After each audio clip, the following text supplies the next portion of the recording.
आदाब नमस्कार, आप देख रहे हैं INN चैनल। मैं हूं शेख अहमद अली। इस न्यूज़ बुलेटिन में आइए नज़र डालते हैं दिन भर की बड़ी खबरों पर।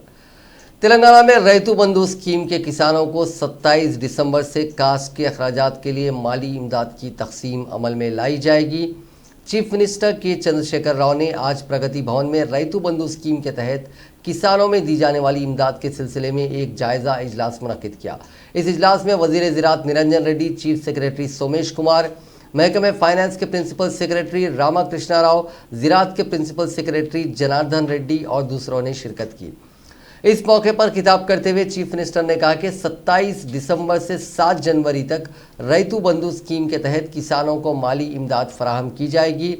उन्होंने ओहदेदारों को हिदायत दी कि रियासत के हर एक किसान को इमदाद पहुंचाई जाए। कोई एक किसान बाकी नहीं रहना चाहिए। किसानों के बैंक अकाउंट में रास्त तौर पर रकम मुंतकिल की जाएगी। इस सिलसिले में महकमे फाइनेंस के ओहदेदारों को हिदायत दी गई है कि वो रैतु बंधु स्कीम के तहत माली इमदाद फराहम करने के लिए 7,300 करोड़ रुपए की रकम जारी करे। चीफ मिनिस्टर ने कहा कि कम से कम ज़रूरी अराजी रखने वाले किसानों से लेकर बड़ी अराजी रखने वाले किसानों को भी 10 दिन के अंदर इमदाद तकसीम की जाए। चीफ मिनिस्टर KCR ने कहा कि तेलंगाना में पैदा की जाने वाली कपास मुल्क की दीगर रियासतों में पैदा होने वाली कपास के मुकाबले में काफ़ी मियारी होती है। तेलंगाना की कपास को एक ब्रांड इमेज देने की ज़रूरत है ताकि कौमी और बैनुल अक़वामी सतह पर तेलंगाना की कपास को फ़रोख्त करने में आसानी हो सके। इस सिलसिले में हिकमत अमली को तैयार करने का ओहदेदारों को उन्होंने हिदायत दी। चीफ मिनिस्टर ने कहा कि हिंदुस्तान में सबसे ज़्यादा कपास पैदा करने वाली रियासतों में तेलंगाना का मुकाम दूसरे नंबर पर है। रियासत में 7 लाख एकड़ पर कपास की काश्त होती है। यहाँ की कपास की कौमी और बैनुल अक़वामी सतह पर काफ़ी मांग है। कपास की अच्छी मार्केटिंग के लिए हुकूमत भी इक़दाम करेगी। तेलंगाना के क़याम से कबल रियासत में सिर्फ 60 जिनिंग मिल्स थी। इसकी तादाद अब बढ़कर 300 तक पहुंच गई है। रियासत के जिन मकामात पर ज़ायद कपास पैदा होती है वहाँ जिनिंग मिल्स में इजाफा करने की ज़रूरत है। चीफ मिनिस्टर ने कहा कि कपास की काश्त के कई नए तरीक़ेकार मुतारिफ किए जा रहे हैं। इन तरीक़ों को अपनाते हुए ज़्यादा से ज़्यादा कपास पैदा की जा सकती है। वज़ीर बल्दी नज़्म नस्क KT रामाराव ने आज खम्मम का दौरा करते हुए 218 करोड़ रुपयों की लागत से तामीर करदा 11 मुख्तलिफ प्रोजेक्ट्स का इफ्तिताह किया। उनके हमरा वज़ीर दाखिला महमूद अली, वज़ीर इमारत और शवारे V प्रशांत रेड्डी, वज़ीर ट्रांसपोर्ट P अजय कुमार और दूसरे मौजूद थे। वज़ीर IT तारक रामाराव ने खम्मम में IT हब का भी इफ्तिताह किया। बाद अज़ां खम्मम के मुख्तलिफ मकामात का दौरा करते हुए मुख्तलिफ तरक्याती प्रोजेक्ट्स का इफ्तिताह किया। उन्होंने खानापुरम में जदीद तामीर करदा टैंक बंड का भी इफ्तिताह अमल में लाया, जो रियासती हुकूमत की जानिब से 1 करोड़ 25 लाख रुपए की लागत से तामीर किया गया। कोनी चरला सड़क की तोसी कामों के लिए संग बुनियाद रखा गया, जिसका तखमीना 5 करोड़ रुपए है। खम्मम के रघुनाथ पालम मंडल से BV पालम तक सड़क के तामीरी कामों का इफ्तिताह अंजाम दिया, जो 8 करोड़ 40 लाख की लागत से तामीर की गई हैं।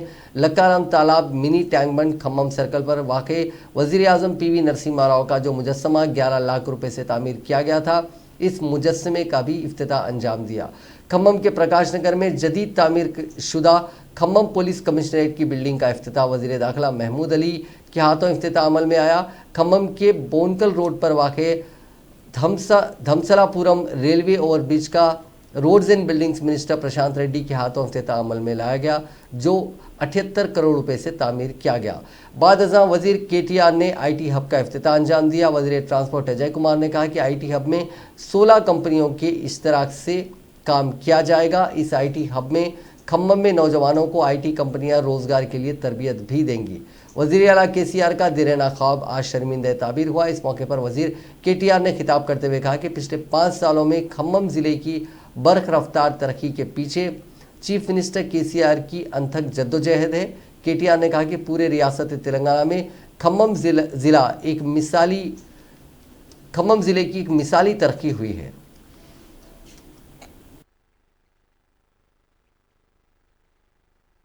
చాలా కార్యక్రమాలు పెట్టినారు 10-12 కార్యక్రమాలు మేము ఇప్పుడే అనుకుంటా ఉన్నాం చూస్తూ ప్రశాంత్ రెడ్డి గారు చెప్తా ఉన్నారు నేను 2012లో దాదాపు 3 నెలల పాటు ఇక్కడ ఉన్నానన్నా అప్పటి ఖమ్మానికి ఇప్పటి ఖమ్మానికి పోలిక కూడా లేదు ఈ 6-7 ఏళ్లలో ఖమ్మం మొత్తం మారిపోయిందని ప్రశాంత్ రెడ్డి గారు చెప్తా ఉంటే ఇందుకే కదా తెలంగాణ వచ్చింది ఇందుకే కదా కేసీఆర్ గారు పోరాటం చేసి తెలంగాణ సాధించింది అని చెప్పి మేమందరం అనుకుంటూ వస్తూ ఉన్నాం.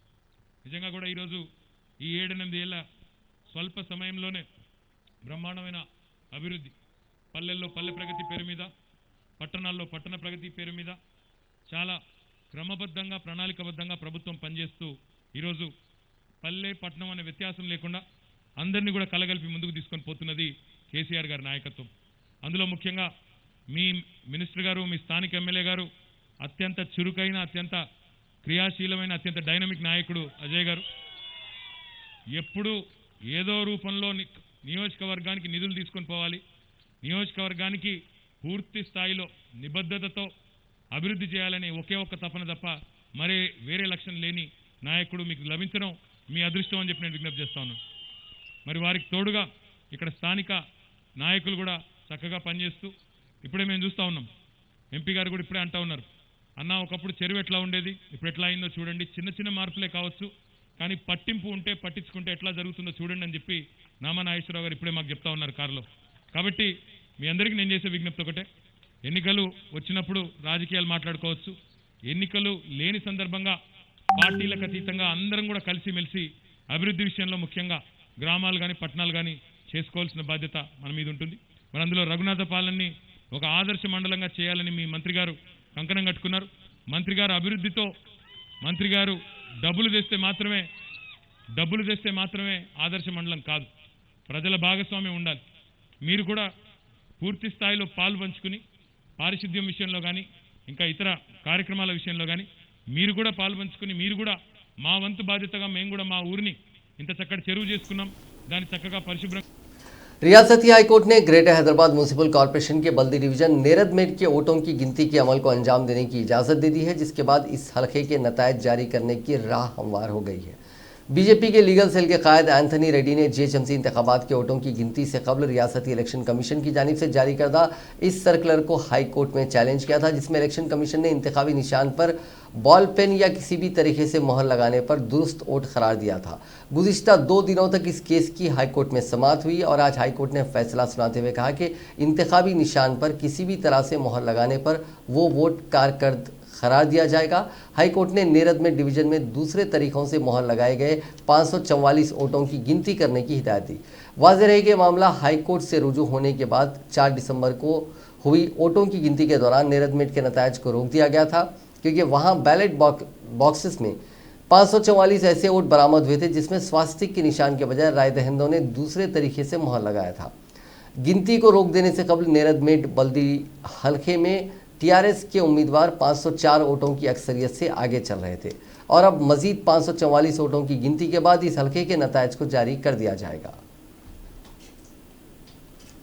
फिल्म अदाकारा और साबिक रुकने पार्लियामेंट विजय शांति आज बीजेपी में वापस लौट गईं। दिल्ली में बीजेपी के दफ्तर में पार्टी के सीनियर कायद अरुण सिंह की मौजूदगी में विजय शांति बीजेपी में शामिल हो गईं।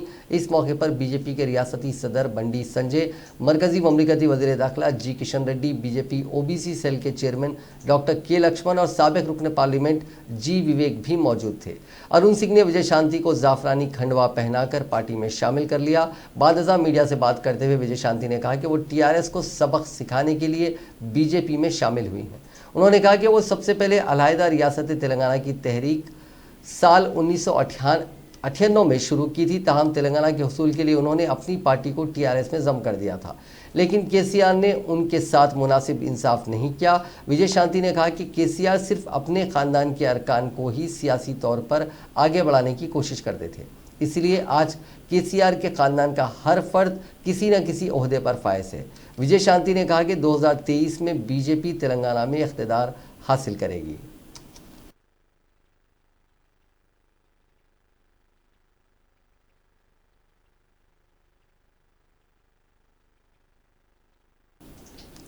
बीजेपी के रियासती सदर बंडी संजय कुमार एमपी ने कहा कि वो चीफ मिनिस्टर चंद्रशेखर राव की बदउनवानियों के खिलाफ अदालत से रुजू होंगे।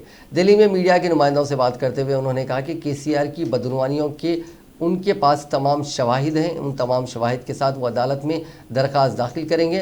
उन्होंने कहा कि चीफ मिनिस्टर के अलावा रियासती वुज़रा और टीआरएस अरकान असम्बली की बदउनवानियों और धांधलियों को भी वो मंजर आम पर लाएंगे।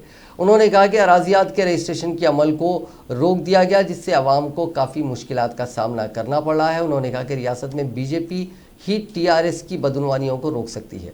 बंडी संजय ने किसानों के भारत बंद में हिस्सा न लेने रियासत के किसानों को मशवरा दिया। उन्होंने कहा कि फसल पर दी जाने वाली अकल तरीन कीमतों का अनखरीब मरकजी हुकूमत कायम करने वाली है। उन्होंने कहा कि ग्रेटर हैदराबाद म्यूनसिपल कॉरपोरेशन के इंतखाबात के नताइज से अवाम की तवज्जो हटाने के लिए चीफ मिनिस्टर चंद्रशेखर राव नए ज़रई क़वानीन के मौजू को पेश कर रहे हैं।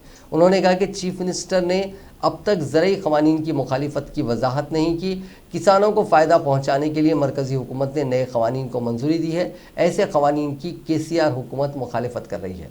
उन्होंने कहा कि रियासत में TRS इक़्तिदार में आने के बाद कई मरतबा शदीद बारिश और तूफ़ान से फसलों को नुकसान पहुँचा, लेकिन एक मरतबा भी KCR हुकूमत ने मुतासरा किसानों को मुआवजा अदा नहीं किया। उन्होंने कहा कि किसानों को बारीक धान की काश्त करने का मशवरा दिया गया और चीफ मिनिस्टर खुद अपने फार्म हाउस में मोटे धान की काश्त कर रहे हैं। हुकूमत की तजवीज़ पर लाखों किसानों ने इस मरतबा बारीक धान की काश्त की। इन तमाम को नुकसान से दोचार होना पड़ा। उन्होंने कहा कि 40 लाख एकड़ धान की काश्त में 30 लाख एकड़ पर बारीक धान की काश्त की गई। संजय कुमार ने मंगल को कहा कि जो मंगल को जो बंद बनाया जा रहा है वो किसानों का बंद नहीं बल्कि TRS का बंद है।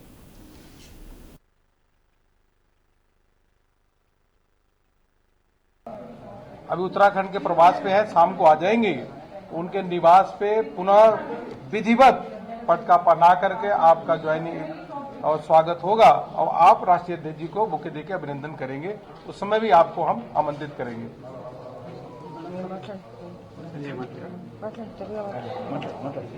అందరికీ నమస్కారం।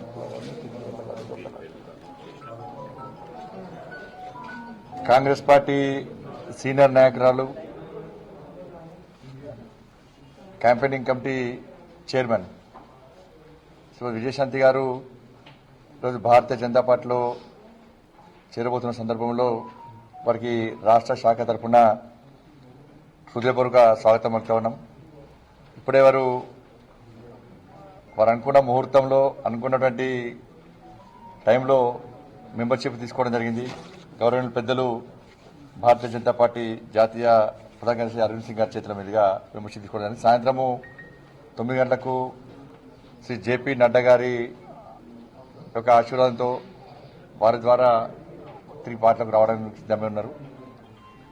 మోడీ గారి యొక్క ఆలోచన విధానాలను నమ్మి దేశంలో भारतीय जनता पार्टी పేద ప్రజలకు। कमिश्नर पुलिस हैदराबाद अंजनी कुमार ने कहा है कि पासपोर्ट के लिए पुलिस की तस्दीक यानी वेरिफिकेशन के काम को अंदरून 3 दिन मुकम्मल किया जा रहा है। उन्होंने एक वीडियो अपने ट्विटर पर पोस्ट करते हुए कहा कि टेक्नोलॉजी को शहरियों के लिए आसान बनाने के लिए ज़रूरत है। हैदराबाद सिटी पुलिस इस सिलसिले में बेहतर काम कर रही है। पासपोर्ट्स के लिए पुलिस की तस्दीक उन्हीं इक़दामात में से एक है। उन्होंने कहा कि असरी पुलिसिंग को स्मार्ट और शहरी दोस्त होनी चाहिए। जब इन दोनों के बारे में बात की जाती है तो ये टेक्नोलॉजी से मरबूत होना चाहिए। Friendly policing, it means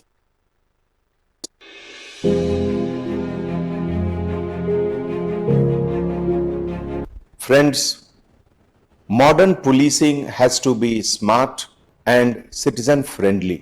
So when we talk of smart and friendly policing, it means it has to be technology oriented.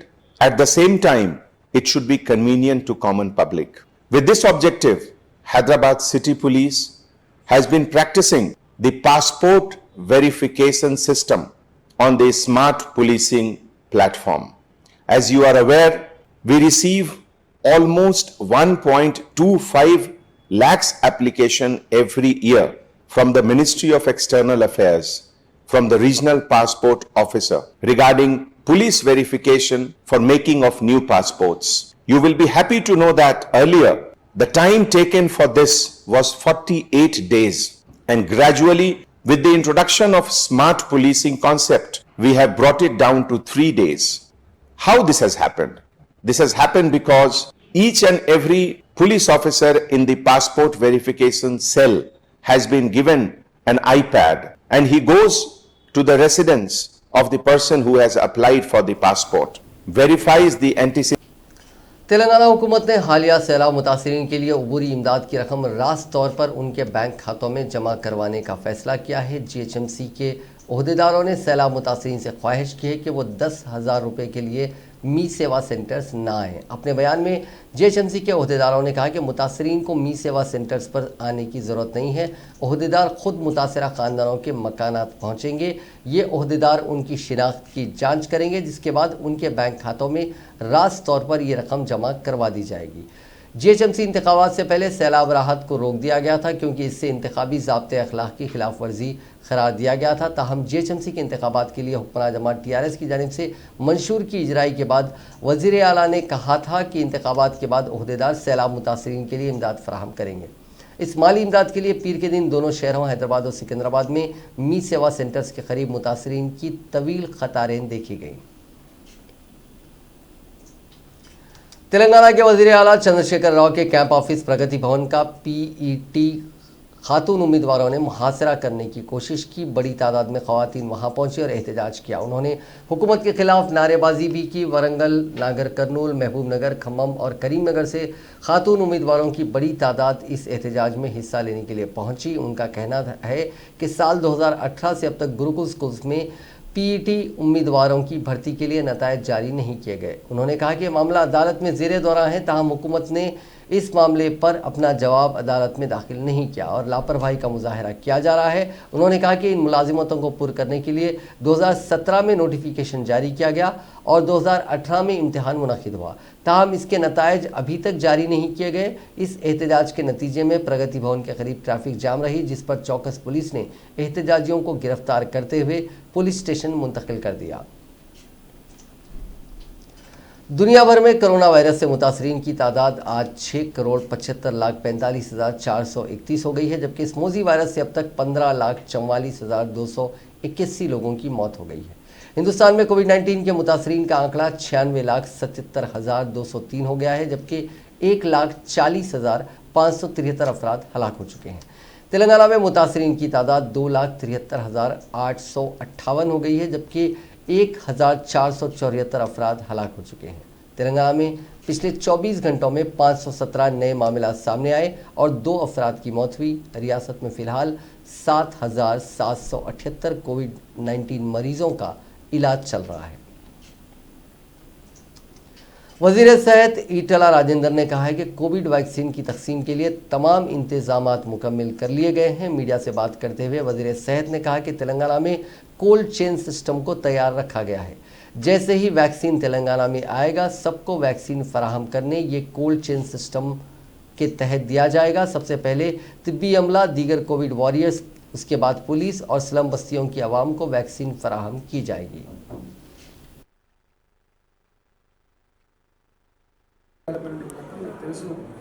Telangana రాష్ట్రం అనేది వైద్య రంగంలో అనేక రకాల ఇన్ఫ్రాస్ట్రక్చర్ ఇప్పటికే డెవలప్మెంట్ ఉంది కాబట్టి ఆ కోల్డ్ చైన్ సిస్టమ్ పెద్ద ఇబ్బంది లేదు. అయినప్పటికీ కూడా హైదరాబాద్ లెవెల్లో కానీ జిల్లా లెవెల్లో కానీ ప్రత్యేకమైన కోల్డ్ చైన్ సిస్టమ్ని ఇప్పటికే డెవలప్ చేసుకుంటాం. త్వరలో అందుబాటులోకి వస్తుంది.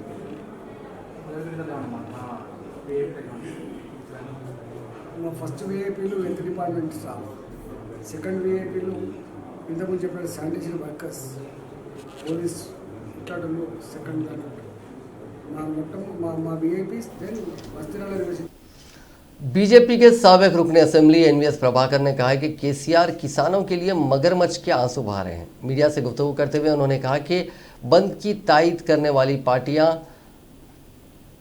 दिलारी निज़ाम को बरकरार रखना चाहती है। उन्होंने कहा कि केसीआर ने किसानों के कर्ज माफ़ करने का ऐलान किया था, लेकिन अब तक वो कर्ज की माफ़ी नहीं हुई है। बरकी बिल्स में मीटर लगाने की बात नहीं कही गई है, लेकिन केसीआर झूठा प्रोपेगेंडा कर रहे हैं। के बारे में और कृषि के बारे में जो दिल्ली में आंदोलन चल रहा है, इसको पूरी तरह मदद देने के लिए कांग्रेस पार्टी, कम्युनिस्ट पार्टी और अन्य राजनीतिक दल केसीआर के साथ आ गया है। ये सारे राजनीतिक दल के नेता लोग आज तक उनकी राजनीति की जिंदगी में कभी भी कृषि के बारे में और किसान के बारे में कुछ अच्छा कार्रवाई नहीं करे और अच्छा काम भी कभी भी नहीं करे, मगर आज के दिन ये लोग आत्मा जो सुसाइड हुआ है उसको नहीं रोक सके और कृषि किसान के लिए जो सीड होता है उसका भी इलीगल सीड कंट्रोल नहीं कर पाए, और किसान का क्या लोन माफ नहीं कर सके और किसान के लिए कुछ भी नहीं कर सके, मगर आज ये लोग आंदोलन को मदद देने के लिए सामने आ रहे और इसको भारतीय जनता पार्टी पूरी तरह क्वेश्चन कर रहा है। और फार्मर्स ये नया कानून को समझ लिए और सोचे और साथ चलने के लिए आगे बढ़ रहे हैं। किसान के साबिक पीसीसी सदर पोन्नाला लक्ष्मण ने कहा है कि भारत बंद की तायद केसीआर का नया ड्रामा है। मीडिया से बात करते हुए उन्होंने कहा कि इतने दिनों से मोदी हुकूमत की तायद करने वाले केसीआर किसानों को धोखा देने के लिए बंद की तायद कर रहे हैं। ज़रूरी क़वानीन की संजीदगी से वो मुखालिफत कर रहे हैं तो असेंबली में उन्हें करारदाद मंजूर करनी चाहिए। किसका फार्मर्स के बारे में वो प्राइवेटाइज करना, इंस्टीट्यूशंस को बेनिफिट करने के लिए जो एक्ट्स बनाए हैं, पास किए हैं, इसके खिलाफ farmers associations agitating for long in Delhi capital city में। कल 8 तारीख पूरे देश का farmers associations give a call for बंद प्रोटेस्ट। सो कांग्रेस पार्टी पहले से ही अपोज कर रहे हैं, पार्लियामेंट में भी अपोज करें, और सोनिया गांधी ने कॉल दिया है हर एक राष्ट्र में अपने असेंबली में ये ब्लैक एक्ट्स को खिलाफ रेजोल्यूशन पास करने के लिए कॉल किया है। तो हमारे पंजाब सीएम पंजाब स्टेट में ऐसे ही किया, और प्रेसिडेंट अभी तक अपॉइंटमेंट भी नहीं दिया उसके बारे में बात करने के लिए, वो अलग बात है। हम पूरा देश में किसानों का सिग्नेचर लेके ये एक्ट्स, ये किसानों के फ़ायदा नहीं होता, बुरा हो रहे, नष्ट होता है बोल के करोड़ों सिग्नेचर्स भी कर लिए कांग्रेस पार्टी। ऐसे मौके पे ये मुख्यमंत्री केसीआर तो सपोर्ट कर रहे अपने एमएलएस को, मिनिस्टर साहब लोगों को और ऑल द इलेक्टेड पीपल को बंद करने के लिए कॉल मैसेज दिया है। मैं ये बोलता हूँ, आप असेंबली में क्यों नहीं करें? जब पार्लियामेंट में बिल पास हो रहा था, आप पार्लियामेंट में उसको विरोध नहीं किया। वोटिंग के समय रियासती वजीर के तारक रामाराव ने रियासत के किसानों से अपील की है कि वो कल भारत बंद में हिस्सा लें जो मरकज़ के मुखालिफ ज़राई बिल्स के खिलाफ मनाया जा रहा है। उन्होंने ज़िले खम्मम में मुख्तलिफ तरक्याती कामों का इफ्तिताह किया। इस मौके पर मुनक़िदा तकरीब से खिताब करते हुए उन्होंने इस बंद में हिस्सा लेते हुए मरकज़ के सियाह क़वानीन की मुखालिफत करने पर जोर दिया। उन्होंने कहा कि वज़ीर आला के चंद्रशेखर राव ने कॉरपोरेट ताकतों के हाथों किसानों को मजदूर बनाने की साजिश की मुखालिफत करने पर जोर दिया। मरकज़ को अपने एहतजाज से वाकिफ़ करवाने के लिए ही ये बंद मनाया जा रहा है। क़ब्ल KTR वज़ीर दाखिला महमूद अली और दीगर वज़रा ने मुख्तलिफ तरक्याती प्रोग्रामों का इफ्तिताह अंजाम दिया था।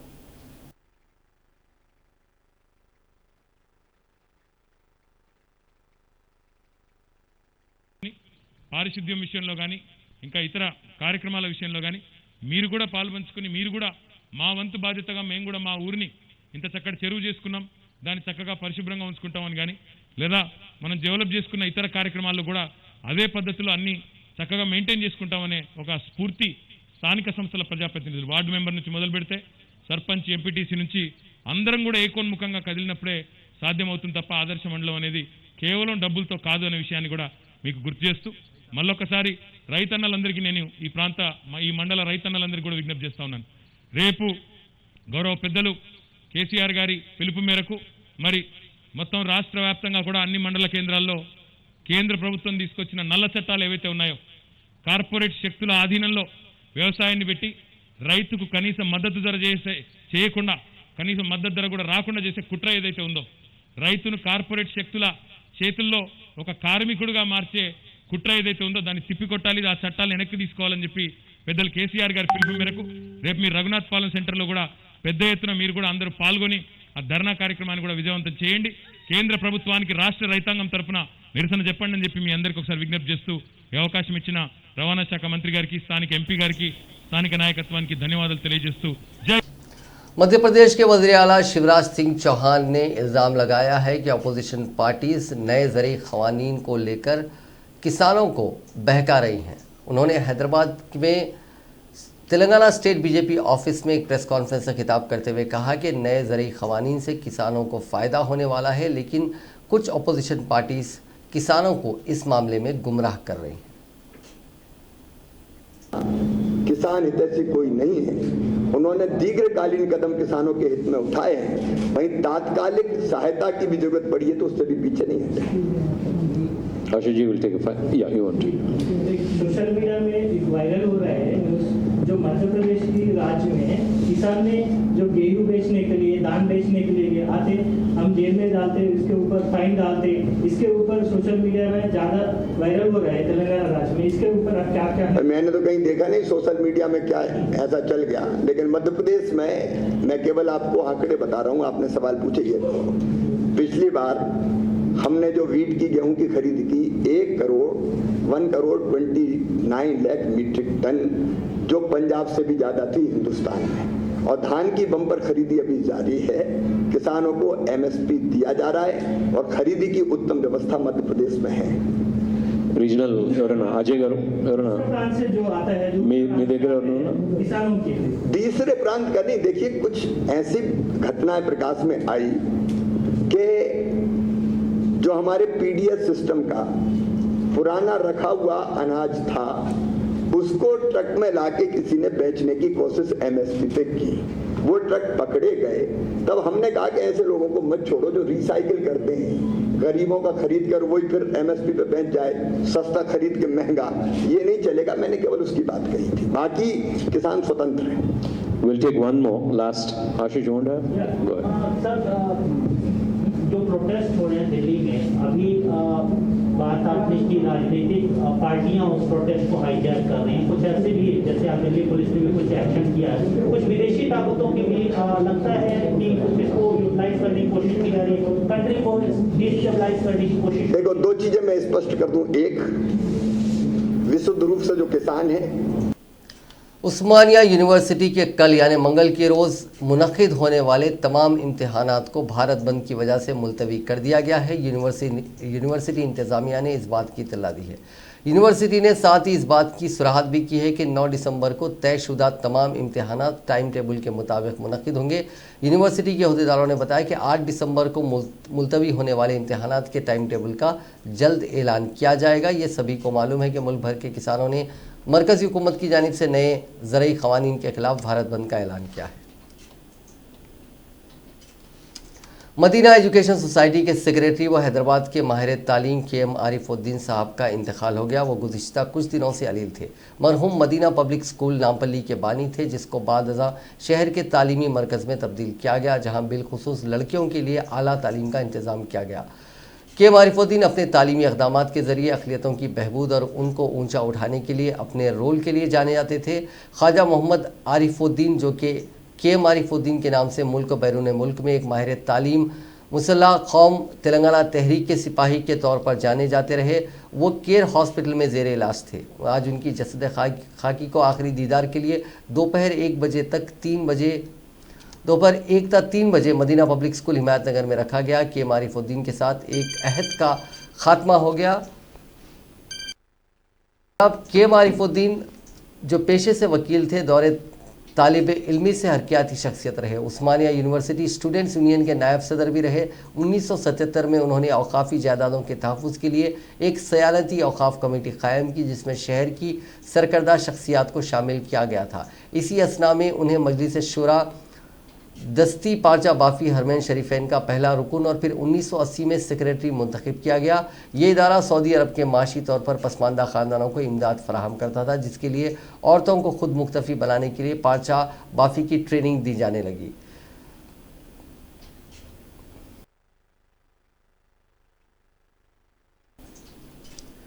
नाज़रीन, इस न्यूज़ बुलेटिन में बस इतना ही। देखते रहिए INN चैनल।